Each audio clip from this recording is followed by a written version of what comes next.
saying. And every Friday night, we're in the alley behind the cut rate and we rolling bones, you know? I mean, all the boys from around the way, and we roll till late.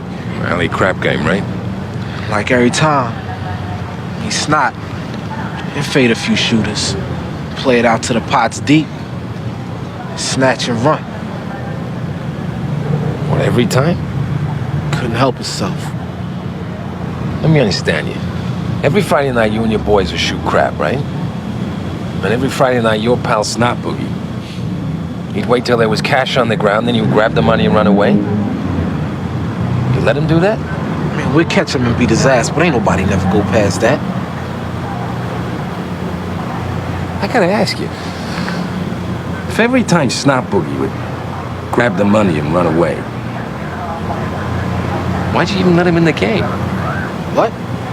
If Snot Boogie always stole the money, why'd you let him play? Got to. This America, man.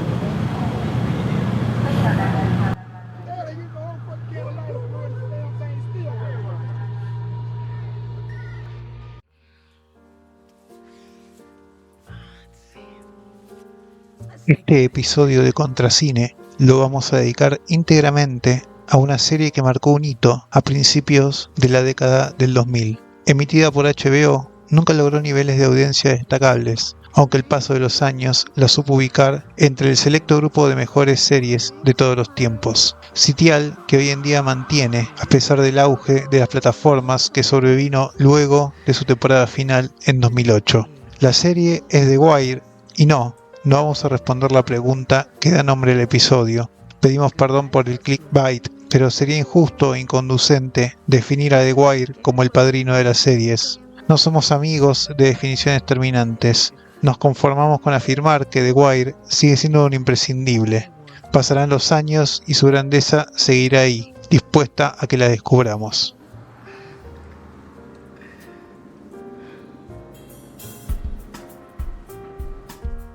The Wire se estrenó en el año 2002. Junto con Los Sopranos y Lost, fueron las que abrieron camino a la nueva edad dorada de las series y la televisión. Aunque en su tiempo el público la acompañó de forma moderada, casi 20 años después sigue siendo comentada y ubicada en los topes de las listas de las mejores series de la historia. Se podría decir que es un policial con toques de drama y humor negro, aunque uno se quedaría corto con esa definición. Tampoco es una serie con un reparto estelar. De hecho, en su dinámica interna, los personajes van alternando el protagonismo según pasan las temporadas. Todos tienen su arco bien desarrollado, sus matices. Y es que si tuviéramos que definirla, diríamos que la verdadera protagonista es la ciudad en donde transcurre, la ciudad de Baltimore. The Wire es Baltimore, como la Nueva York de Taxi Driver o la San Francisco de Vértigo. La ciudad se vuelve omnipresente, como si fuera un personaje más. The Wire, con sus esquinas, sus barrios, su puerto, su policía, sus escuelas, su gobierno, sus comunidades de inmigrantes, su pasado, su presente y su futuro. Baltimore es la ciudad más grande del estado de Maryland y es la 20ª en importancia en términos de población en todo Estados Unidos. Ubicada en la costa este, fue fundada en el año 1729 junto al río Patapsco, muy cerca de Washington D.C. El lugar de su fundación ha sido clave en su desarrollo posterior, debido a que, desde sus inicios, su actividad económica estuvo ligada al puerto. A fines del siglo XVIII, formó parte de las primeras 13 colonias que obtuvieron su independencia de Gran Bretaña. Es decir, se constituyó como una de las ciudades fundacionales de los Estados Unidos contemporánea. De comportamiento ambivalente durante la Guerra Civil, su puerto recibió inmigrantes de todas partes del mundo, configurando un rico trasfondo cultural en su vida social. Durante el siglo XX, se consolidó como un bastión demócrata y como una de las ciudades con mayor cantidad de población afroamericana. Sin embargo, hace tiempo que ni su puerto, ni su historia, ni sus hijos pródigos, como el director de culto John Waters, el músico Frank Zappa o el mismísimo Edgar Allan Poe, que en sus recorridos por las calles de Poppleton encontró la inspiración necesaria para darle forma a su estilo romántico y gótico, ya no son elementos que pongan a Baltimore en primera plana. Muy lejos de eso, desde finales del siglo pasado, se la asocia casi exclusivamente con su elevada tasa de criminalidad. Bandas criminales que se apropiaron de las calles del West Baltimore impulsados por el negocio de las drogas. Así como en Buenos Aires, el norte y el sur de la ciudad reflejan realidades sociales contrapuestas, en Baltimore sucede lo mismo con el este y el oeste de la ciudad. Una misma ciudad que concentra la dinámica desigual de la sociedad norteamericana. Desigualdad económica que también se mezcla con cuestiones raciales. El West Baltimore es una zona con barrios de mayoría de población afroamericana, un ejemplo de gueto de puertas abiertas. Esa era la realidad de Baltimore cuando en el año 2002 aparece The Wire. Desde su génesis, David Simon y Ed Burns, sus creadores, lo tuvieron claro. Ellos también crecieron en Baltimore. Simon siendo periodista en The Baltimore Sun y Ed Burns como detective de homicidios de la policía local. Los dos experimentaron el declive económico y el consiguiente resquebrajamiento del entramado social de la ciudad. Por eso es que, más allá de una historia de policías y narcotraficantes, The Wire arroja una radiografía precisa del contexto político, histórico y social de la ciudad. Si bien Baltimore no forma parte del llamado cinturón del óxido norteamericano, y con esta definición nos referimos a aquellas grandes ciudades del Midwest como Detroit, Cleveland o Pittsburgh, que crecieron en base a las industrias del acero y la automotriz, y que, a partir de los años 70, comenzaron a atravesar una acelerada decadencia con el surgimiento de lo que los autores como Alan Turing llamaron sociedades postindustriales. Sociedades donde el sector de los servicios y las finanzas predominaron sobre el modelo de desarrollo industrial. David Simon fue testigo de un proceso similar que atravesó Baltimore. Su puerto dejó de tener la gran importancia de antaño. Sus industrias comenzaron a cerrar, el desempleo creció, se generaron bolsones de población sobrante que abandonó la ciudad dejando barrios desiertos, o que fue cooptada por grupos narcos como mano de obra barata. The Wire viene a poner la lupa sobre esa sociedad resquebrajada y en la crisis de sus instituciones ligadas al welfare state o el estado de bienestar, que dejaron de dar respuesta a problemáticas emergentes como la delincuencia, el narcotráfico, la corrupción, la burbuja inmobiliaria, el desempleo o la deserción escolar. Baltimore, en las palabras de Lloyd Wacan, se convirtió en una sociedad de inseguridad avanzada, donde las tasas de inseguridad son las que organizan la vida cotidiana y funcionan como el elemento regulador de las instituciones y sus conductas. Como dice Tom Waits en la secuencia de títulos, tienes que mantener al diablo bien abajo en el agujero. La Baltimore de The Wire parece haberse convertido en ese agujero, donde el diablo siempre está a punto de salir.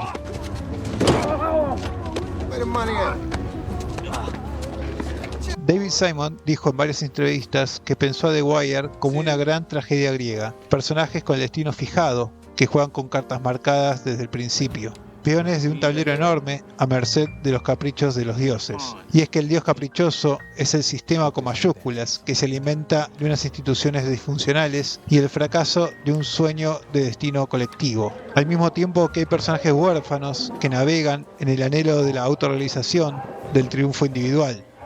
A medida que las temporadas avanzan, la mayoría encontrarán tres tipos de finales. Algunos morirán en su propia ley, otros seguirán siendo engranajes de un mecanismo que no pueden controlar, y los menos encontrarán algún tipo de redención. Una redención que es siempre individual. Por otro lado, afuera, en el barrio, las cosas no cambian.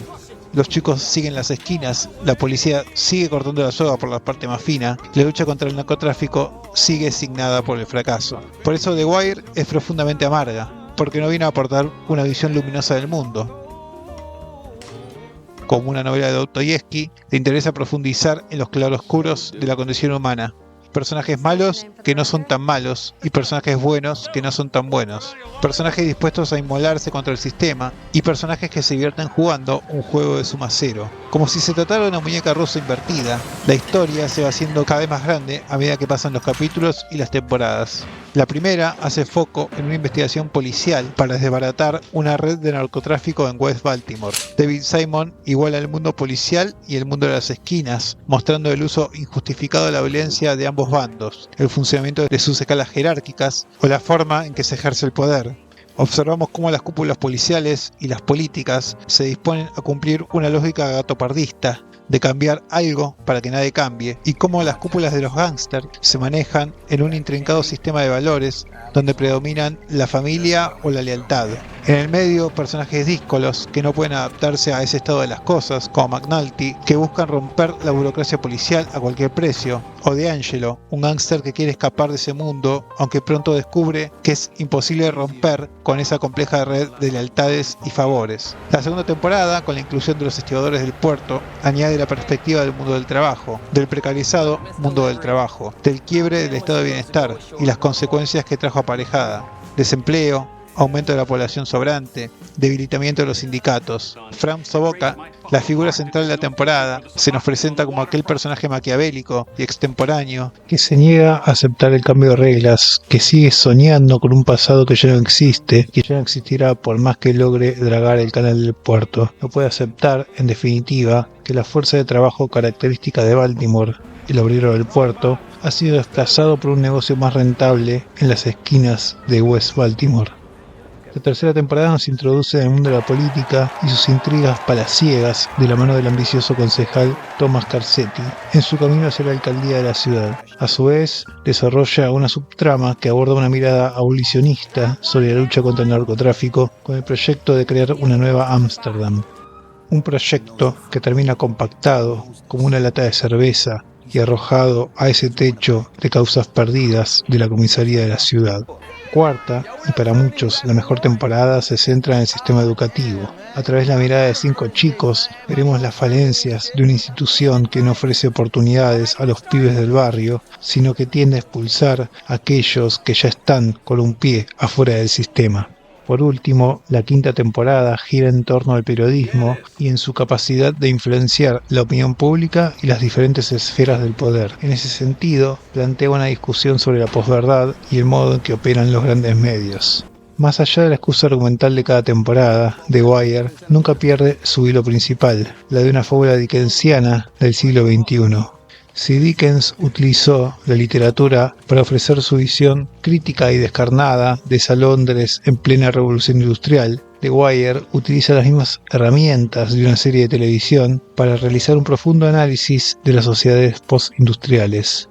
Un diferencial notable con otras series policiales norteamericanas es la forma en que The Wire describe a la institución de la policía. Estamos acostumbrados a una policía infalible, romantizada e hiperprofesional. En cambio, en The Wire, el departamento de policía de Baltimore se podría asemejar a cualquier comisaría del conurbano bonaerense, una fuerza llena de obstáculos burocráticos, corrupta, violenta, desfinanciada, desarticulada, incapaz de solucionar gran parte de los casos que se le asignan, más preocupada por devolver favores políticos que por prestar servicio a la comunidad. Sus policías están presos de esa rueda burocrática, pendientes de llenar planillas o de cumplir a rajatabla con la ley del mínimo esfuerzo. El status quo es lo dado y no hay forma de transformarlo. Incluso aquellos detectives competentes como McNulty o Fremont se involucran en los casos privilegiando su ego como desafíos personales, dejando de lado cualquier atisbo de mirada altruista. Por otra parte, el mundo de los barrios, o de las esquinas, o de las torres, se muestra con todos sus matices. Personajes que se abren paso en ese contexto de violencia y desigualdad, donde la forma más palpable de Estado es, para bien o para mal, la presencia policial. Ninguno es totalmente víctima ni totalmente victimario. Incluso algunos gángsters parecen más racionales que las cúpulas institucionales. Y es que ninguno deja de ser parte de un engranaje que tiene el narcotráfico como una versión bastardeada del sueño americano. En el West Baltimore, la forma de ascenso social ya no es el mundo del trabajo, sino el mundo de las esquinas. The Wire introduce distintos arquetipos de gángster. Avon, aquel que se asume como un hijo de las esquinas y no le interesa cambiar la ropa deportiva por el traje y la corbata. Stringer Bell, aquel que intenta convertirse en un hombre de negocios, o Big Joe, un tipo razonable, dispuesto a la negociación, que intenta evadir el conflicto, o Marlo, que tiene el perfil más estereotipado de villano psicópata, movido por la violencia y la ambición. En otro carril, en una zona gris, aparece Omar, un personaje súper estilizado y por lo tanto el menos realista de la serie. Su presencia es la del antihéroe definitivo, una mezcla de Robin Hood y bandido de western. Su personaje configura una búsqueda simbólica. Sus apariciones, casi fantasmagóricas, se nos presentan como la voz de la conciencia, como la corporización de la culpa de aquellos que han derramado sangre y tienen que pagar por sus pecados. Asimismo, los personajes que encarnan las altas esferas políticas no forman parte de la solución. Con mejores o peores intenciones, saben que el negocio de las drogas está por encima, que no existe una verdadera lucha contra el tráfico de drogas, que en este mundo deshumanizado, guiado únicamente por el dinero y la sed de consumo, al final del camino siempre los negocios son negocios.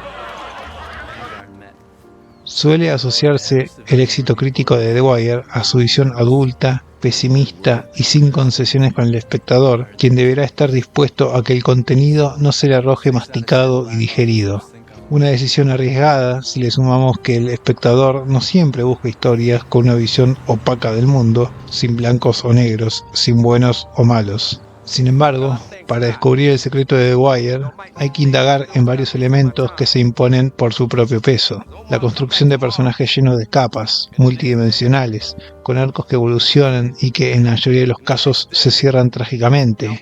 El verosímil que construye de las calles y de las instituciones de Baltimore. El cuidado trabajo con los guiones, una historia que crece y se ramifica, unos diálogos afilados que disparan sentencias como balas. Sin embargo, poco se habla, o se habla mal, de su apartado audiovisual, del uso del lenguaje, de su cinematografía, de su puesta en escena. En general se habla de una puesta sucia para hacer énfasis en la historia y en la complejidad de su trama. No obstante, poner el peso de su calidad solamente en el apartado argumental es cuanto menos injusto.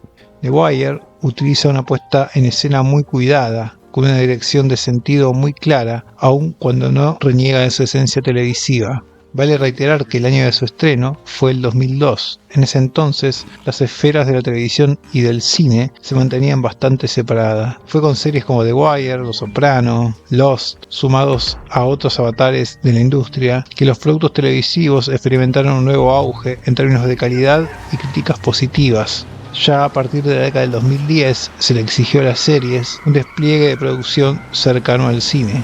Aunque The Wire todavía estaba lejos de esas exigencias en el momento de su estreno, vale la pena profundizar en algunos elementos de su estilo. The Wire utiliza un lenguaje cercano al documental, muy naturalista. Es un estilo sencillo y directo que se aleja de recursos pirotécnicos y se vuelca hacia una dirección invisible, sutil. Asume un punto de vista voyerista. Hay pocos primeros planos. Vemos a los personajes en planos medios o en planos generales.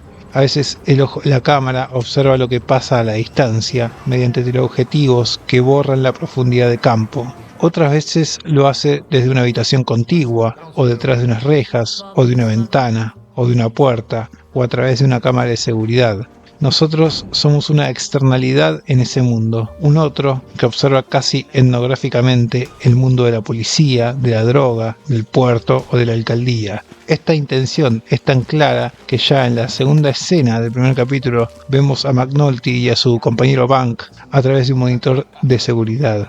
La idea de captar la realidad de forma documental también se nota en la colorimetría y en el uso de la luz. En general se opta por una paleta apagada, poco saturada, que deja espacio para resaltar algún elemento simbólico. Por ejemplo, el sillón naranja del pozo, reflejando que el living de las casas del barrio está afuera, en las calles. La familia es el barrio. Por otro lado, se prefiere luz natural en los exteriores y el uso de softboxes por su fácil traslado al estilo de Gordon Willis. La iluminación reduce todo lo posible el artificio. Para los interiores se trabaja con la misma lógica. Si en una habitación hay poca luz, los personajes quedarán oscuras. Si hay luz dura, los personajes quedarán iluminados con luz dura. Si entra luz anaranjada de la calle, la habitación será iluminada con luz anaranjada. Incluso el uso de la música va en la misma dirección. Como hace Kitano en sus películas de Yakuza, toda la música es diegética, es decir, escuchamos lo que escuchan los personajes. La música proviene de los autos, de las casas o de los equipos de audio. No hay música extradiegética para enfatizar situaciones dramáticas o de suspenso. Se prefiere jugar con el sonido ambiente o con sonidos específicos, un disparo, un frasco de vidrio crujiendo, bocinas de los barcos. Esta regla se rompe únicamente al final de las temporadas, donde mediante una escena que se compone de un montaje alterno con música de fondo, se muestra cómo cierran algunas historias y cómo se abren nuevos arcos para la siguiente temporada. Las actuaciones también buscan un tono naturalista. Para enfatizar este punto, los creadores de la serie utilizaron una estrategia propia del neorrealismo italiano y contrataron a personas del barrio o ex delincuentes para actuar, es decir, actores no profesionales. El resultado es uno de los puntos más fuertes de la serie. Basta con recordar las actuaciones de los personajes que habitan los barrios, como por ejemplo las portentosas actuaciones del malogrado Michael K. Anderson como Omar o la de André Royo, como quizás el personaje más querido de la serie, Bubbles. El uso de la cámara se destaca para establecer las escenas. La cámara recorre el espacio, sale de una habitación contigua, atraviesa una puerta, atraviesa una ventana, todo en un suave traveling, hasta encontrar los personajes y encuadrarlos. Si los personajes se mueven, la cámara opta por quedar fija. En cambio, si los personajes están quietos en el cuadro, la cámara de forma imperceptible los va envolviendo para dar sensación de tridimensionalidad. Por otro lado, para escenas de acción, se prefiere la cámara en mano y el barrido rápido para aportar dinamismo, aunque nunca se abusa de ese recurso. Por citar un ejemplo de maestría en el uso de la cámara, tenemos la famosa escena de los fax. McNulty y Bank llegan a una escena del crimen y necesitan reconstruir un asesinato que ocurrió hace bastante tiempo. A partir de un recurso banal, se recurre a un diálogo utilizando variaciones de la palabra fuck. Mientras nosotros nos distraemos con el chiste, la cámara recorre de modo obsesivo todo el espacio y sin que los personajes recurran a ninguna explicación, nosotros podemos reconstruir lo que pasó en ese lugar a través del ojo de la cámara, lo que da como resultado un ejercicio soberbio de apuesta, casi de cine mudo.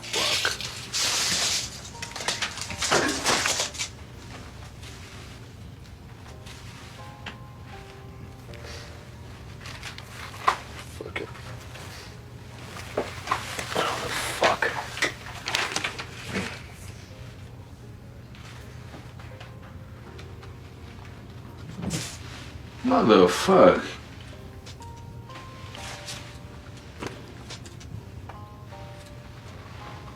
Oh fuck. Oh fuck.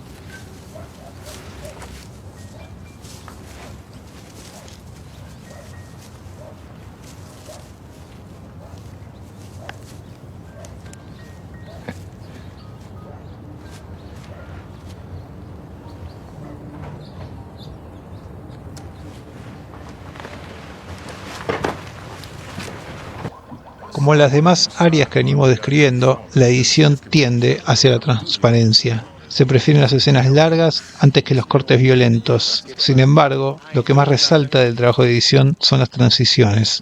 A veces se utilizan para contrastar una escena con otra. Por ejemplo, cuando se quiere poner al mismo nivel el accionar policial con el accionar de las esquinas. Son escenas con cortes directos que igualan las dos acciones.